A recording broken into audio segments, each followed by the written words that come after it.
Assalamualaikum warahmatullahi wabarakatuh. Saya Ari Kurniawan, mahasiswa Sistem Informasi Universitas Terbuka. Kali ini saya mengerjakan tugas 3 dari mata kuliah Basis Data, yang mana tugas kali ini akan terbagi menjadi dua bagian, yaitu praktikum transaksi dan praktikum basis data terdistribusi.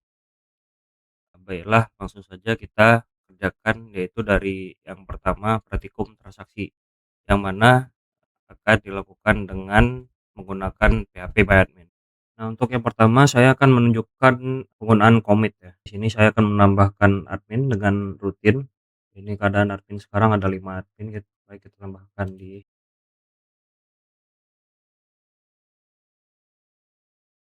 Nah, ini kita akan coba tanpa commit dulu. Nah, kita lihat apa perbedaannya. Nah, di sini sudah ada satu rutin. Nah, kita lihat dulu di administrator. Nah, ini belum ada Siti Siti Maimunah, belum ada ya. Namanya Siti Maimunah ya tadi. Coba kita execute. Di sini nih Siti Maimunah nambah, tapi gimana di data administratornya. Nah, di sini nambah nih kan, tapi kita nggak komit. Kita lihat, nah di sini juga nggak nambah karena tadi kita nggak komit. Tapi di rutin kalau dijalankan dia nambah. Nah, bagaimana perbedaannya kalau komit dijalankan? Kita set dulu komit.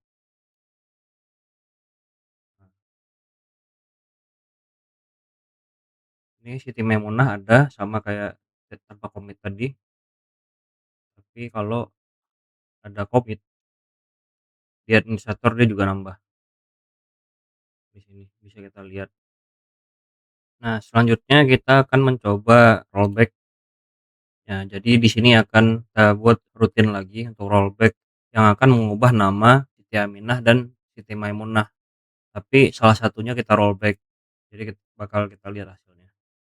Nah, seperti biasa kita tambahkan lagi rutin baru. Di sini kita namakan rollback ya. Rollback ini dihapus dulu.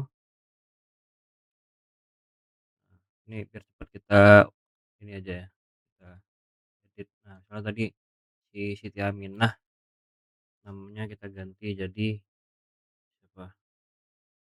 Eh, Angelin. Nah, yang si Siti Maimunah di ID 8 ini ternyata namanya salah, namanya tuh Ria Ricis. Nah, tapi yang Angelin ini nama nama palsu, jadi kita rollback. Kita coba, kita tuh sip. Nah, ini kita cek dulu ya tadi.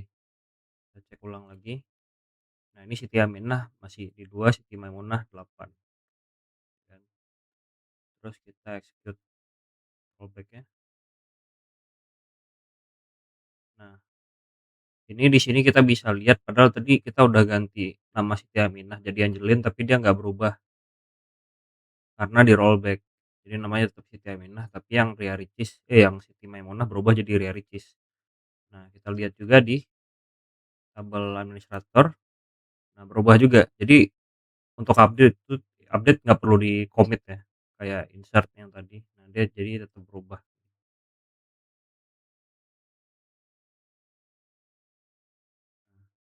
Ini dia tadi kan. Angelin gagal kan di rollback, yang Ria Ricis berhasil karena dia nggak di rollback. Nah, selanjutnya kita akan mencoba penggunaan save point ya. Jadi di sini ceritanya si Siti Aminah nih pengen ganti nama lagi jadi Siti Zubaidah dan beneran kita ganti karena ternyata namanya bukan Angelin. Lalu, si Ria Ricis ini pengen digantiin nama Oki Lukman, tapi ternyata kita butuh orang lagi bukan buat digantiin. Jadi kita tambahin Oki Lukman jadi admin juga bersama Ria Ricis. Nah, kita coba di prosedurnya ya. Tambah lagi rutin save point. Ini hapus dulu. Nah, ini kopas aja biar cepet. Nah, jadi gini nih. Ini kita ganti si siapa namanya tadi, Siti Aminah yang ID admin 2 jadi Siti Zubaidah. Nah, terus kita bikin save point di Zubaida.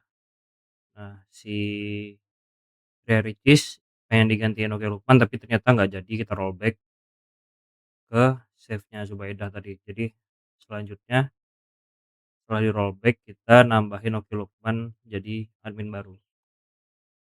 Coba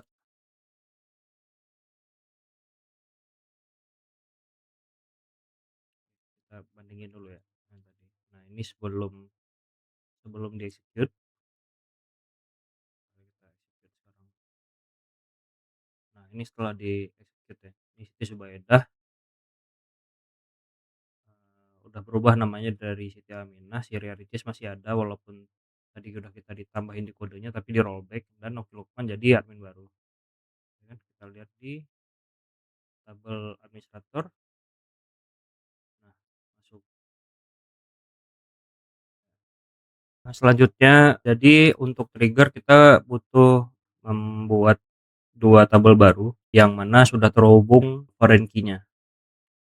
Nah, di sini kita akan membuat tabel obat dan transaksi obat yang mana pada transaksi obat ini dia menggunakan on the cascade ya untuk mengupdate tabel obat. Jadi ketika data transaksi obat bertambah nih kayak di sini ini akan ditambahkan tabel obatnya dulu. Nanti ketika transaksi obatnya nambah misalnya transaksi obat paracetamol nambah 10. Nah, yang data yang di tabel obat si paracetamol itu dari 100 akan berkurang 10 menjadi 90 gitu. Tujuannya itu. Nah, jadi kita langsung coba tambahkan dua tabel ini. Bisa dilihat tabel obat dan transaksi obat sudah di ini ya, sudah dibuat di sini dan ada data obat di sini yaitu paracetamol. Paracetamol harga 5.000 stok 100 ya kan. Nah, di sini kita akan membuat trigger, bikin trigger baru yang triggernya adalah TGR obat. TGR obat tabel eh, apa namanya transaksi obat. Triggernya akan berjalan ketika data pada transaksi obat itu sudah ditambahkan. Jadi setelah insert di transaksi obat, triggernya akan mengupdate stok obat di tabel obat ketika transaksi obat dijalankan dengan jumlah dikurangi dengan jumlah obat yang dalam transaksi gitu. Nah, kita coba tambahkan triggernya. Nah, di sini trigger obat sudah ditambahkan. Kita lihat lagi pada transaksi obat data masih kosong dan pada tabel obat sudah ada data stok 100 paracetamol ya kan. Sekarang coba kita tambahkan transaksi obat. Jadi tadi dari paracetamol itu stoknya 100 kan. Jadi kita tambahin transaksi obat paracetamol 10, jumlahnya 10.